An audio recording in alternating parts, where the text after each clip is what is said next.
अस्सलाम वालेकुम dear students.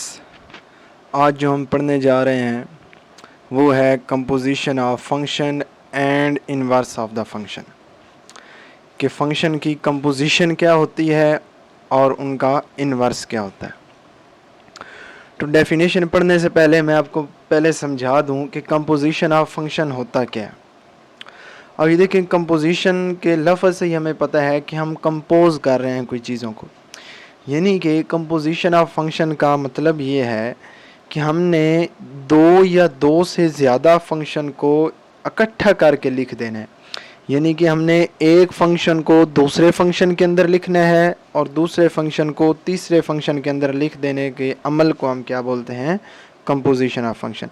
कि हमने क्या कर देना है, एक फंक्शन उठाना है, एक फंक्शन के अंदर एक दूसरा फंक्शन ला के रख देना है, यानी कि दोनों फंक्शंस को इकट्ठा कर देना है। तो उस अमल को हम क्या बोलते हैं, कंपोजिशन ऑफ फंक्शन।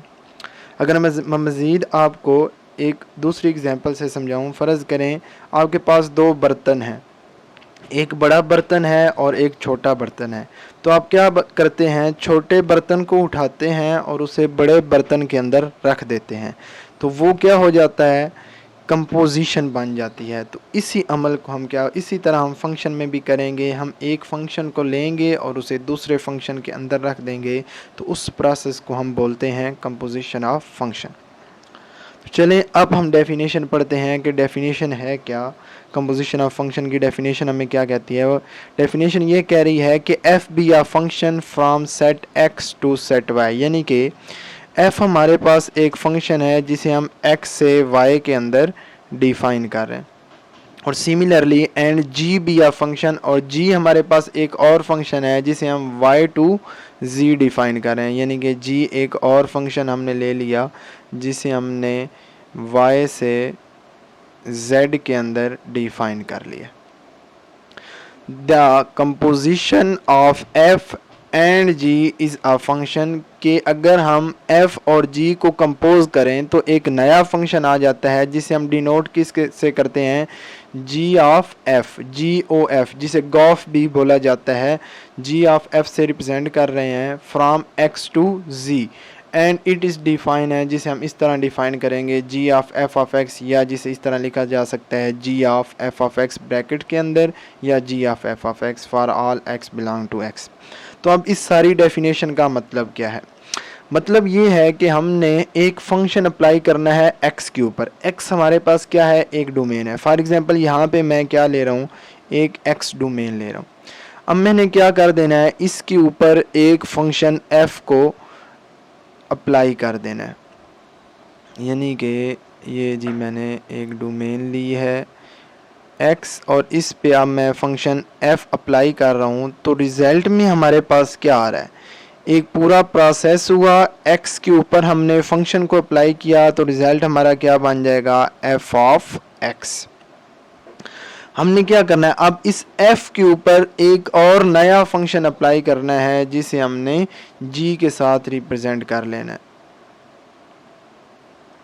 तो g के साथ रिप्रेजेंट करेंगे, यानी कि अब हम इस f के ऊपर एक और फंक्शन अप्लाई कर रहे हैं जिसे हम कह रहे हैं g, और ये g जब f के ऊपर अप्लाई होगा तो ये क्या बन जाएगा, g of f of x, और जिसे हम क्या बोलते हैं, Gauff of f of x। उम्मीद है आपको समझ आई होगी। देखिए हमने एक डोमेन ली, इसके ऊपर फंक्शन f अप्लाई किया, तो वो क्या बन गया, f ऑफ x। अब f ऑफ x के ऊपर उसी तरह हमने एक और g अप्लाई किया, तो वो क्या बन गया, g of f of x। तो ये ही हमारे पास कंपोजिशन ऑफ फंक्शन है। इसी तरह आप मज़ीद g of f of x के ऊपर एक तीसरा फंक्शन अप्लाई कर देंगे तो उस तरह वो तीसरे फंक्शन की कंपोजिशन भी हो जाएगी। लेकिन हमने अपने सिलेबस में दो फंक्शन की ही कंपोजिशन पढ़नी है, तो उम्मीद है आपको समझ आई होगी। इसी चीज़ को मैं आपको एक और एग्जांपल से समझाने की मज़ीद कोशिश करता हूँ। देखें, हमने शुगर बनने के अमल को देखा हुआ है कि किस तरह से चीनी बनती है। तो अगर आप ध्यान दें तो हम सबसे पहले क्या करते हैं, हम गन्ना लेते हैं, शुगर केन ले लेते हैं, गन्ना, शुगर केन हम गन्ना लेते हैं, गन्ने से प्रोसेस क्या होता है जिसको हम क्या रिप्रेजेंट कर रहे हैं, एक्स के साथ रिप्रेजेंट कर रहे हैं, कि हमने गन्ने ले लिए और उनको हम एक्स से रिप्रेजेंट कर रहे हैं, कुछ ना कुछ हमारे पास इनपुट वैल्यूज़ हैं। अब इन गन्नों को हम क्या करेंगे, एक फंक्शन में, एक मशीन में डालेंगे, तो वहाँ से हमारे पास क्या बनेगा, एफ ऑफ एक्स बनेगा। यानी कि मतलब गन्ने को मशीन में डालेंगे तो हमारे पास रस आ जाएगा, गन्ने का रस, जिसको हम किस से रिप्रेजेंट कर रहे हैं, एफ ऑफ एक्स के साथ। अब हम इस रस को क्या करते हैं, एक नई मशीन के अंदर डालते हैं जिसे हम जी से रिप्रेजेंट कर रहे हैं, तो उससे हमारे पास क्या हो जाता है, कुछ प्रोसेस होने के बाद जी ऑफ एफ ऑफ एक्स बन जाता है। यानी कि हमारे पास क्या बन जाएगी, शुगर बन जाएगी। तो देखिए हमने सबसे पहला क्या काम किया, हमने गन्ना लिया, गन्ने से हमने गन्ने को एक मशीन में डाला, तो वहाँ से हमारे पास क्या बन गई, एफ़ की मशीन में डाला तो हमारे पास रस आ गई, यानी कि उसकी वो जो लिक्विड होता है वो आ गया। अब हमने लिक्विड को मज़ीद एक नई मशीन में दाखिल किया तो उस पे प्रोसेस क्या हुआ, जी प्रोसेस हुआ, तो उससे हमारे पास क्या बन गई, एक शुगर बन गई, शुगर बन जाएगी। तो यही प्रोसेस हमारे पास यही होता है कंपोजिशन ऑफ फंक्शन, कि हम एक डोमेन लेते हैं, उस पे कोई फंक्शन अप्लाई करते हैं, एक फंक्शन, फिर उस एक फंक्शन पे एक नया फंक्शन अप्लाई कर देते हैं, तो वो क्या हो जाती है, कंपोजिशन ऑफ फंक्शन। तो यहाँ से आप एक और चीज़ देख सकते हैं कि ये जो फंक्शन एफ ऑफ एक्स है ये किसके ऊपर डिपेंड कर रहा है, एक्स पे डिपेंड कर रहा है, डिपेंड ऑन एक्स। लेकिन आगे आप देखें तो ये g फंक्शन किस पे डिपेंड कर रहा है, g बेसिकली पूरे इस f ऑफ x पे डिपेंड कर रहा है। यानी कि अब हम ये कह सकते हैं कि g जो डिपेंड कर रहा है, depend on f of x। तो यही होता है कंपोजिशन ऑफ फंक्शन में। लेकिन मज़ीद ये भी है कि क्योंकि g f ऑफ x पे डिपेंड कर रहा है और f ऑफ x मज़ीद x पे डिपेंड कर रहा है, तो हम इनडायरेक्टली ये भी कह सकते हैं कि g भी जो है वो भी किस पे डिपेंड कर रहा है, x के ऊपर ही डिपेंड कर रहा है। तो ये होता है कंपोजिशन ऑफ फंक्शन, कि एक फंक्शन के अंदर दूसरे फंक्शन को लिख देना। सिमिलरली जैसे g f ऑफ x पे डिपेंड कर रहा है, f डिपेंड कर जाएगा x के ऊपर। तो उम्मीद है आप लोगों को कंपोजिशन ऑफ फंक्शन की समझ आ गई होगी।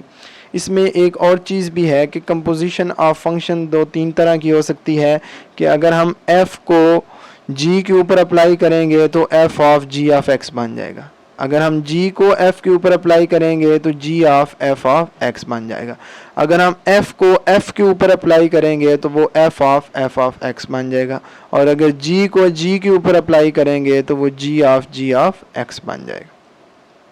और एक और नोट भी आप ज़हन में रख लें कि हमारे पास जो f ऑफ x होता है इसे हम लिख सकते हैं f स्क्वायर।